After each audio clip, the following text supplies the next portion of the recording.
ಚಿಂದಿ ಉಡಾಯಿಸೋ ಖಾರ ಬಣ್ಣ ರುಚಿಯನ್ನು ನೀಡುತ್ತದೆ. ಆಚಿ ಮೆಣಸಿನ ಪುಡಿ ಚಿಂದಿ ಉಡಾಯಿಸೋ ಖಾರ ಬಣ್ಣ ರುಚಿ. ಪಾಕ್ ಕೈವಾಡ ಬಯಲಾಗ್ತಾ ಇದೆ. 5 ಉಗ್ರರಿಂದ ಪ್ರವಾಸಿಗರ ಮೇಲೆ ಭೀಕರ ದಾಳಿ.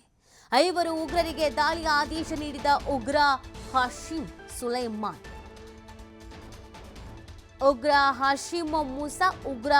ಹಾಶಿಮ್ ಮೂಸಾ ನೇತೃತ್ವದಲ್ಲಿ ಉಗ್ರರ ದಾಳಿಯಾಗಿತ್ತು. ಉಗ್ರರ ರೇಖಾಚಿತ್ರದಲ್ಲಿ 3 ಪಾಕ್ ಮೂಲದವರು, 2 ಲಷ್ಕರ್ ಎ ತೊಯ್ಬಾದಿಂದ ತರಬೇತಿ ಪಡೆದಿದ್ರು ಅನ್ನೋದ್ರ ಬಗ್ಗೆ ಮಾಹಿತಿ ಸಿಗ್ತಾ ಇದೆ. ಒಬ್ಬ ಪುಲ್ವಾಮಾ ಮೂಲದ ಅಲ್ಸಾನ್ ಎಂಬ ಉಗ್ರ ಪೀರ್ ಪಂಜಾಲ್ ಎಂಬ ಬೆಟ್ಟ ಪ್ರದೇಶದಲ್ಲಿ ಅಡಗಿರುವಂತ ಉಗ್ರರು. ಪೀರ್ ಪಂಜಾಲ್ ಪ್ರದೇಶದಲ್ಲಿ ಸೇನೆಯಿಂದ ಶೋಧ ಕಾರ್ಯವನ್ನು ಇದೀಗ ನಡೆಸಲಾಗ್ತಾ ಇದೆ ಅನ್ನೋದ್ರ ಬಗ್ಗೆ ಕೂಡ ಮಾಹಿತಿ ಸಿಗ್ತಾ ಇದೆ.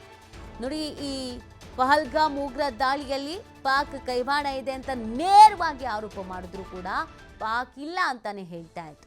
ಅದಕ್ಕೆ ಯಾವುದೇ ಕಾರಣಕ್ಕೂ ನಮ್ಮ ಕೈವಾಡ ಇಲ್ಲ ಅನ್ನೋದನ್ನ ಪಾಕ್ ಹೇಳ್ತಾ ಇತ್ತು, ಸಾಕ್ಷಿಗಳನ್ನೆಲ್ಲ ಕೇಳ್ತಾ ಇತ್ತು. ಇದೀಗ ಬಟಾ ಬಯಲಾಗ್ತಾ ಇದೆ ಪ್ರತಿಯೊಂದು ವಿಚಾರ. 5 ಉಗ್ರರಿಂದ ಪ್ರವಾಸಿಗರ ಮೇಲೆ ಭೀಕರ ದಾಳಿ ಮಾಡಿರೋದು. ಈ 5 ಉಗ್ರರಿಗೆ ದಾಳಿಯ ಆದೇಶವನ್ನು ನೀಡಿದ್ದು ಉಗ್ರ ಹಾಶಿಮ್ ಸುಲೇಮಾನ್ ಅಂತ ಕರೆಯಲ್ಪಡುವಂತ ಉಗ್ರ ಹಾಶಿಮ್ ಮೂಸಾ. ಉಗ್ರ ಹಾಶಿಮ್ ಮೂಸಾ ನೇತೃತ್ವದಲ್ಲಿ ಉಗ್ರರ ದಾಳಿಯನ್ನ ಮಾಡಲಾಗತ್ತೆ. ಈ ಉಗ್ರರ ರೇಖಾಚಿತ್ರದಲ್ಲಿ 3 ಪಾಕ್ ಮೂಲದವರಿದ್ದಾರೆ. 2 ಲಷ್ಕರ್ ಎ ತೊಯ್ಬಾದಿಂದ ತರಬೇತಿಯನ್ನ ಪಡೆದಿದ್ರು ಅನ್ನೋದ್ರ ಬಗ್ಗೆ ಕೂಡ ಮಾಹಿತಿ ಸಿಗ್ತಾ ಇದೆ. ಒಬ್ಬ ಪುಲ್ವಾಮಾ ಮೂಲದ ಅಲ್ಸಾನ್ ಎಂಬ ಉಗ್ರ ಪೀರ್ ಪಂಜಾಲ್ ಎಂಬ ಬೆಟ್ಟ ಪ್ರದೇಶದಲ್ಲಿ ಅಡಗಿರುವಂತ ಉಗ್ರರು ಇವ್ರುಗಳು ಅನ್ನೋದ್ರ ಬಗ್ಗೆ ಕೂಡ ಮಾಹಿತಿ ಸಿಕ್ಕಿದೆ. ಈಗ ಪೀರ್ ಪಂಜಾಲ್ ಪ್ರದೇಶದಲ್ಲಿ ಸೇನೆಯಿಂದ ಶೋಧ ಕಾರ್ಯವನ್ನ ನಡೆಸಲಾಗ್ತಾ ಇದೆ.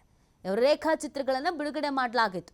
ಅವತ್ತು ಅಟ್ಯಾಕ್ ಮಾಡಿದ್ರಲ್ಲ, ಬಂದು ಧರ್ಮವನ್ನ ಕೇಳ್ಕೊಂಡ್ರು ಬಿಡದೇನೆ ಅಟ್ಯಾಕ್ ಮಾಡಿದ್ರಲ್ಲ, ಅವರ ರೇಖಾಚಿತ್ರಗಳನ್ನು ಬಿಡುಗಡೆ ಮಾಡಲಾಗಿತ್ತು. ಸೊ ಇವರು ಪಾಕಿಸ್ತಾನದವರು ಅನ್ನೋದು ಗೊತ್ತಾಗ್ತಾ ಇದೆ.